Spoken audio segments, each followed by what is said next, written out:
Hi అండి. ఈరోజు మునగాకు పొడి తయారు చేసే విధానం చూపిస్తానండి. ఆకుని బాగా క్లీన్ చేసి పెట్టుకోవాలి. చిన్న చిన్న రెమ్మలు ఉంటాయి, అందులోనూ చిన్న కొమ్మలు అవన్నీ తీసి పెట్టేవాలి. అంతా క్లీన్ అయినాక మొత్తము ఒక రోజు నైటు అది గుడ్డలో కట్టి పెట్టామంటే నారలన్నీ అట్లా వచ్చేస్తాయి. ఆ చిన్న చిన్నవన్నీ పుల్లలు లాంటివంతా తీసేసి బాగా ఆకుని క్లీన్ చేసి పెట్టుకుంటాము. క్లీన్ చేసిన తర్వాత వాటర్లో వేయాలి. ఆకుకి నీరు పట్టదండి, అలా తేలిపోతుంటుంది. కాబట్టి మనం ఏం చేయాలంటే ఆకు బాగా నీళ్ళల్లో ముంచాలి. బాగా ముంచి కడిగి పెట్టుకోవాలి. ఒకటి రెండు సార్లు బాగా కడిగిన తర్వాత దాన్ని ఆరబెట్టాలండి. ఎన్నిసార్లు కడితే అంత మంచిది. ఎందుకంటే ఆకులు దుమ్ము ధూళి అంతా ఎగురుంటుంది. లేదు వర్షం పడే టైంలో మనం ఆకు తీసుకున్నామంటే ఆకు నీట్గా ఉంటుంది. ఒకసారి కడిగితే చాలు.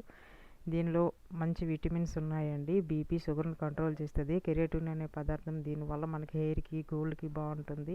చిన్న చిన్న గాయాలు ఉంటే కంట్రోల్ అవుతాయండి. మునగాకు తాలింపు కానీ మునగాకు పొడి కానీ చేసుకోవాలి.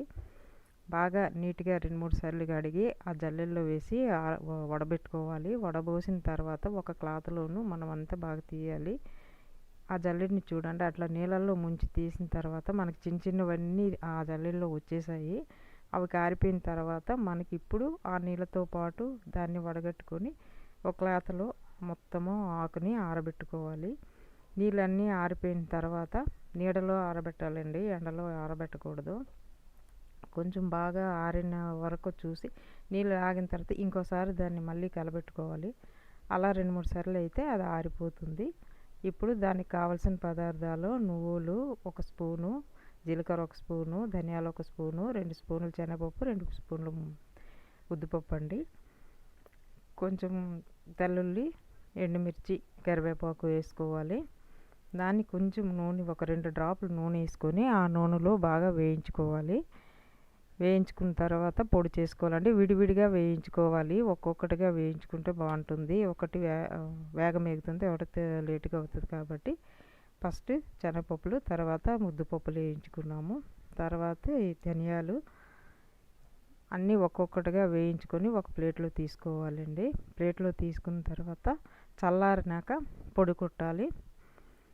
ఇప్పుడు జీలకర్ర, తర్వాత వచ్చి నువ్వులు, మిరపకాయలు, తెల్లుల్లి వేయించుకుంటాము. అన్నీ వేయించుకున్న తర్వాత నువ్వులు వేగం మాడిపోతాయండి. చూడండి, దానిలో వేసిన వెంటనే చిట్టుపట్లాడుతున్నాయి. వేగిన వెంటనే తీసేయాలి. మాడనివ్వకూడదు. మాడితే మళ్ళీ దాని టేస్ట్ పోతుందండి, చేదైపోతుంది. ఇప్పుడు కొంచెం నూనె వేసి మళ్ళీ దీన్ని వేయాలి. అదే నూనెలో వేయించుకునే సరిపోతుందండి. వేగించుకుని అన్నీ ఒక ప్లేట్లో తీసుకున్నాము. తర్వాత చల్లారిన తర్వాత అదే నూనెలో కొంచెం ఆకును డ్రై అయింది కదా, ఆ ఆకును వేయించుకోవాలి. విడివిడిగా ఆకు వచ్చేంత వరకు బాగా వేయించుకుంటాము. ఆకు వేగిన తర్వాత అది చల్ల అయ్యే లోపల ఇవి పొడులు చేసుకోవాలి. దానిలో కొంచెం ఉప్పు, ఇంగువ వేసుకోవాలండి. అది పొడి అయిన తర్వాత ఆకు వేసుకుంటాము. ఆకు చూడండి మురమురలాగా బాగా మురమురలాడిపోయింది.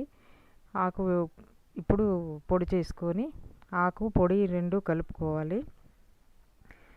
లేదు మనకి ఆకు పొడిలోనే వేయాలంటే కొంచెం ఒకసారి 2 సార్లు తిరిగిన తర్వాత ఆకును కూడా అందులోనే వేసి మిక్సీ పట్టుకొని 2 కలిపి ఒక బాటిల్లో వేసి పెట్టుకోవాలండి. ఇది మనకి ఇడ్లీకి, దోశకి, అన్నంకి అన్నిటికీ పనిచేస్తుంది. మనకి ఎప్పుడు కావాలంటే అప్పుడు చేసుకోవాలి. వేడి వేడి అన్నంలో కొంచెం నెయ్యి వేసి తింటే బలం అండి, బాగుంటుంది. ఎలాంటి గాయాలు ఉన్నా కూడా మాగిపోతాయండి. Thank you. బాటిల్లో ఎత్తి పెట్టుకోవాలి. Like, subscribe please.